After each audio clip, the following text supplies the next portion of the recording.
In today's modern societies, people expect instant results. They want things to be fast and easy. They respond to ads claiming they can lose weight easily in a few days' time. They want deliveries from stores to be overnight, if not same day. They would prefer to receive their enlightenment from a pill in many cases. We hear people who indicate that they tried meditation or hatha yoga, but got nothing out of it. When pressed, they will admit to trying it for a few brief sessions, on and off. When it comes to the adoption of spiritual practice, then, it is easy to understand the frustration they feel when their weaknesses and limitations don't easily disappear, and they are unable to have headline experiences right away. Certainly, they do not appreciate the patience of the young seeker of ancient times in India who approached a teacher and asked to become his disciple to learn about the eternal. The teacher gave him 2 cattle and told him to take them into the forest and return when they had multiplied to 1,000.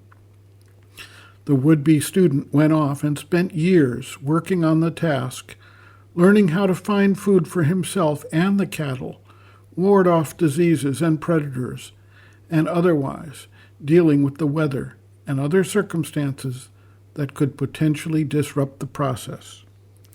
Eventually, after a number of years of efforts in this direction, he returned to the teacher with a herd of 1,000 cattle. The teacher recognized that this student had, along the way, learned from the sun, the moon, the forest, the river, the animals, and had indeed achieved enlightened status.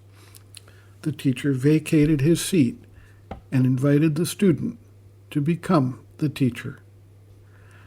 What we do not generally heed is the long history and embedded traits that have developed within humanity, in our individual being and in our societal setting, which, by virtue of their deeply rooted nature and their long repetition, have become habits or ways of responding that are not so easily changed or dislodged. If it has taken many thousands of years of development for these habitual patterns to develop, how long do we expect it will take to modify them sufficiently that we can say that we have outgrown or gone beyond them? By nature, we tend to be conservative, following and abiding by the thoughts, feelings, and ways of acting developed in the past. It is this resistance to change which confronts the yogic practitioner when he seriously begins the quest to transform the nature of his being.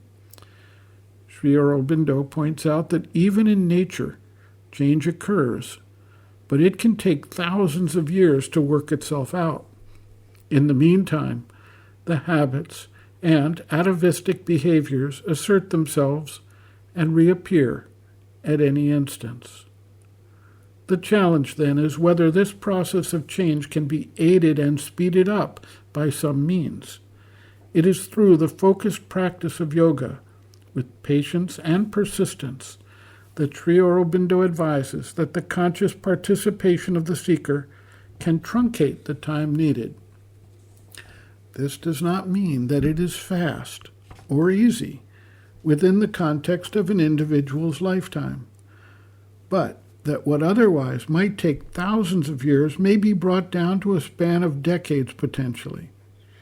When the individual focuses the aspiration and shifts his standpoint to the divine consciousness, when he calls down the higher spiritual force and opens his being with receptivity, when he steadfastly supports the change despite the pressure of the past habits and the pressure of the society around him, he is able to undertake what may otherwise seem like a waste of time.